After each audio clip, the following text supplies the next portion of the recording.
জলপাইগুড়ির সদর বিধানসভা কেন্দ্রে তৃণমূল কংগ্রেস প্রার্থী কৃষ্ণ দাসের সমর্থনে আয়োজিত জনসভায় উপস্থিত হয়ে রাজনৈতিক ভাষণের পাশাপাশি গান গেয়ে সমর্থকদের মন জয় করার চেষ্টা করলেন রাজ্য যুব তৃণমূল কংগ্রেস সভানেত্রী ও সাংসদ সায়নী ঘোষ। অন্যদিকে জনসভায় ফাঁকা চেয়ারে প্রসঙ্গ টেনে কটাক্ষে সুর বিজেপির। সোমবার সদর ব্লকের খড়িয়া গ্রাম পঞ্চায়েতের দক্ষিণ সুকান্তনগর এলাকায় এই সভার আয়োজন করা হয়েছে। মঞ্চে উঠে শুরু থেকেই বিজেপিকে তীব্র আক্রমণ করেছেন সায়নী। একাধিক ইস্যুতে তিনি প্রধানমন্ত্রী নরেন্দ্র মোদী এবং স্বরাষ্ট্রমন্ত্রী অমিত শাহের সমালোচনা করেছেন। তার দাবি, এই রাজ্য মমতা বন্দ্যোপাধ্যায়ের হাতেই নিরাপদ, কোনোভাবেই বিজেপি এখানে জয়ী হতে পারবে না। পাশাপাশি তিনি ভোটারদের উদ্দেশ্যে আহ্বান জানিয়েছেন, বিজেপিকে রুখে দিলে আগামী 25 বছরেও তারা এই রাজ্যে ক্ষমতায় আসার স্বপ্ন দেখতে পারবে না। শেষে তৃণমূল প্রার্থী কৃষ্ণ দাসকে ভোট দেওয়ার আবেদন তিনি জানিয়েছেন। তবে এই সভা ঘিরেই শুরু হয়েছে রাজনৈতিক তরজা। বিজেপির অভিযোগ, জনসভায় ভিড় প্রত্যাশা মতো হয়নি। সভা চলাকালীন বেশ কিছু আসন ফাঁকা ছিল বলে কটাক্ষ করেছেন বিজেপি নেতা শ্যামপ্রসাদ। তার বক্তব্য, সায়নী ঘোষ উপস্থিত থাকলেও তৃণমূল মাঠ ভরাতে পারেনি। পেছনের সারির চেয়ার ফাঁকাই ছিল, ভয় দেখিয়ে আর মানুষ টানা যাচ্ছে না। তিনি আরো দাবি করেছেন, সমস্ত সমালোচনা সত্ত্বেও বিজেপির প্রার্থী অনন্তদেব অধিকারী শেষ পর্যন্ত জয়ী হবেন।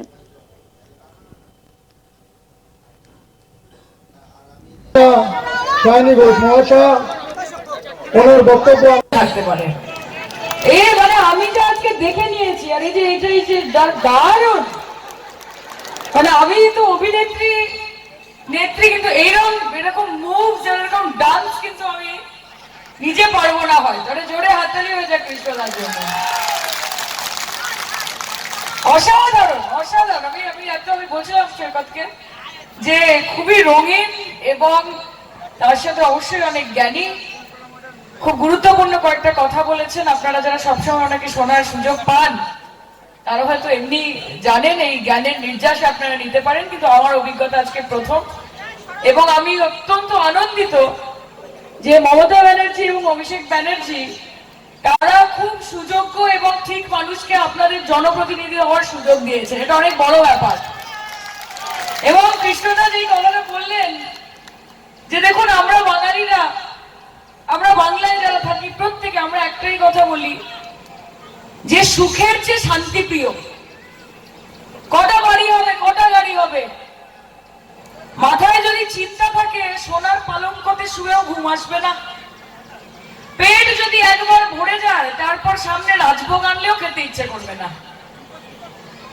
টাকা আমাকে ওপরে নিয়ে যেতে পারে, কিন্তু আমি টাকাকে ওপরে নিয়ে যেতে পারবো না, তাই তো? কাজে কি থেকে গেল, পড়ে রইল কি মা? পড়ে রইল এই শান্তি সম্প্রীতি, সর্বধর্ম সর্বজাতি সর্ববর্ণ সকল মানুষকে একসঙ্গে নিয়ে চলা। ঠিক যেমন দুর্গাপুজোয় অষ্টমীর দিন খালি পেটে পুষ্পাঞ্জলি দেওয়া, দুপুর বেলায় খিচুড়ি ভোগ খাওয়া, ঠিক সেরকম ভাবে ঈদের দিন একটুখানি বন্ধুর বাড়ি থেকে সিমুই না আসলে হয়, একটু বিরিয়ানি না আসলে হয়? এই বাংলায় কি এসব চলে? আচ্ছা, বাংলায় তো আমরা যীশু খ্রিস্টের জন্মদিনে উদযাপন করি 25শে ডিসেম্বর, করি না? বাড়িতে কেক আসে না, বাচ্চারা খায় না, কমলা লেবু আসে না।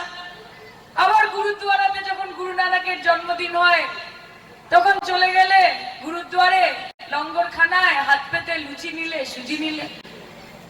তা আমরা এটাই বলি যে বাংলা আমার, বাংলা রবে, এই মাটিতেই খেলা হবে। খেলা হবে তো? হাত তুলে বলেন, খেলা হবে? ভারতবর্ষে পশ্চিম বাংলায়, কারণ উনি দেশের সব থেকে খারাপ মুখ্যমন্ত্রী।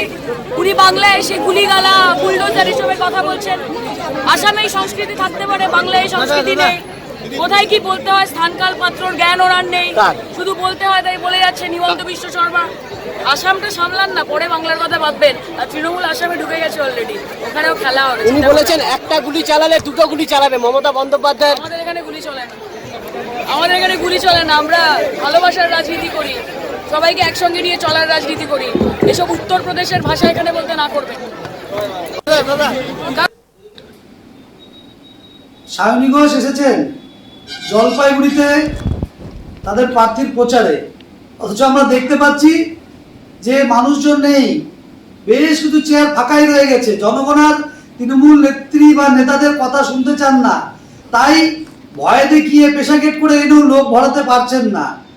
মানুষরা জানে যে এই তৃণমূল কি করেছে। তিনি বিজেপির যতই সমালোচনা করুন, কিন্তু মানুষ বিজেপির পক্ষে, মানুষ এবার পরিবর্তন চায়।